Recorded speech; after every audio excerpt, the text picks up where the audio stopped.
Hello YouTube. I'm sorry if the heaters are loud, but I'm cranking it up. It's only 45 degrees outside. This is terrible. What is it, the middle of April? You seem to forget what time of year it is with all this cold weather.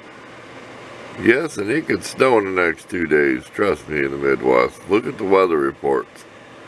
Anyway, enough of that. I get tired of using this wrench. I got big hands. And that's pretty short. It hurts your hand. Here's what we're going to do. This will fit right over there. So we're going to drive that on there, and it will clear. I had it on there. Well, let's me pause and set it up again. Okay, real careful not to bump it. If we drove this on here the whole way, right? Which would be right to there, it'll still clear. With that next down, it won't hit this. And that's plenty long enough for a handle. We just need something to grab onto besides grabbing onto that.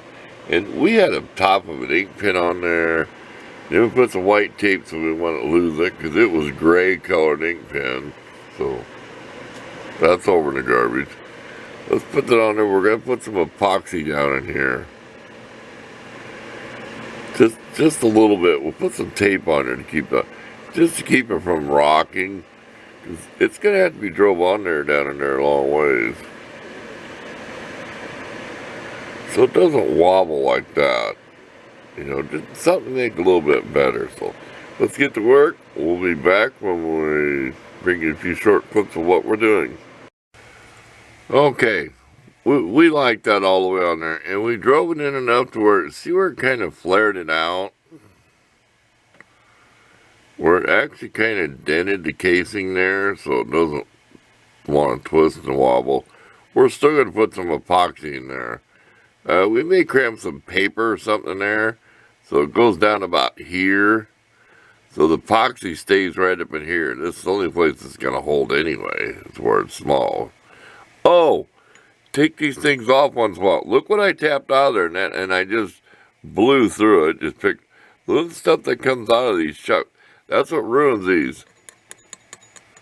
They'll get jammed up. Same as any drill chuck. Little stuff that came out of that. And then once in a while when you do it, run it all the way closed. Run it back and forth to make sure that all the threads, you know, goes on the tool like it should. This really should go back on the tool further. For to use this bit. But, you know, it's weird because that flex shaft, you had to use this on the flex shaft, and I don't think that collet that went on the, you know, the tool we put the bits, I don't think it fits on here. I think that's part of the complaint. If this shucks out, you got to get another one. But this is the Master Force. I have a video on this. You can just put it in my search box. So I've had this, what, not quite a couple of years.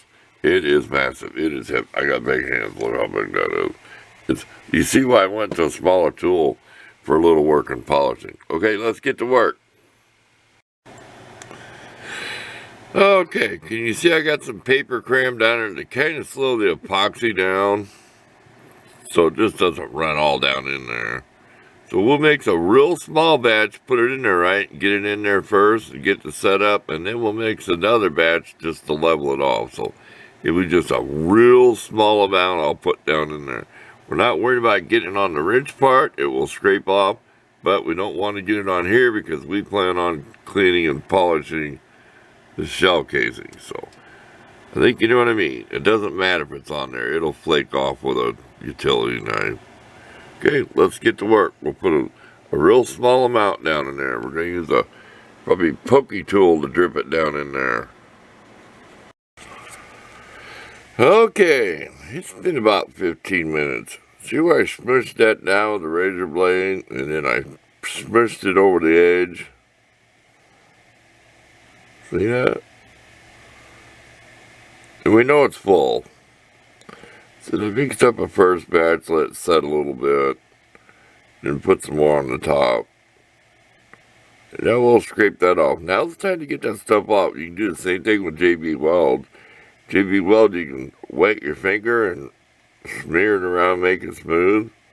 I smushed that down on the tape because it'll come off as soon as I peel it. So Before you take the tape off, clean everything out the best you can. Otherwise, you're just going to be cleaning this off before you polish it. Oh, this is made out of steel. What caliber is it? I know a guy that can tell me. It's the guy who gave it to me. Can we read that? Is it upside down?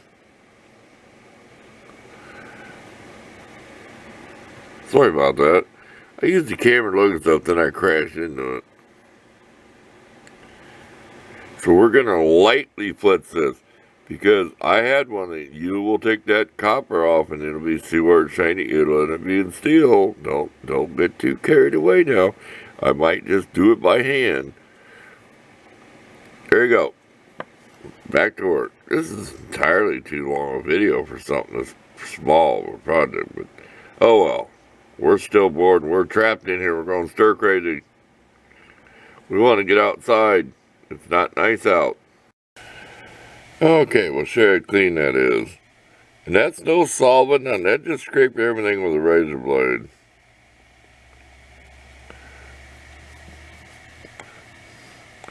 And I wet the razor blade and I smushed down on that, otherwise it'd stick and try to pull the epoxy out. So I wet that. So it would slide on there, so it isn't pulling it out of the hole. There, now we're going to polish it. We'll let it cure a little bit. It'll be just the right size. Just something better. It's just harder with big hands. Use that little bitty wrench. It's a pretty good wrench. I have like six or more of these laying around the shop from all the years. Okay, back to work. The final clip, we'll come back with it all nice and shiny. And we are done. There was a lot of stuff on there and you start using that polish. My flip. I polished with this. That's a cloth one, and that's a moppy string, I call it. And if you wipe that off with a cloth and buff it by hand, and you take this to it at high speed, you will watch it get shinier in the light. So, it will be a lot more shinier. The camera does not do it justice. The camera makes it look like a dark old penny. Trust me, it is shiny. I'll try to get a picture of it. Oh, remember them window cleaner spray away rags that were all dried out? I've been using these. Recycling, because they're all dried out, so now they're little polishing cloths. Of course, I got my dirty old Flitz rag, which I cut up into pieces, and that wouldn't last me longer. Thanks for watching. Look for the close-up pictures. We'll try to get that to shine up a little bit more.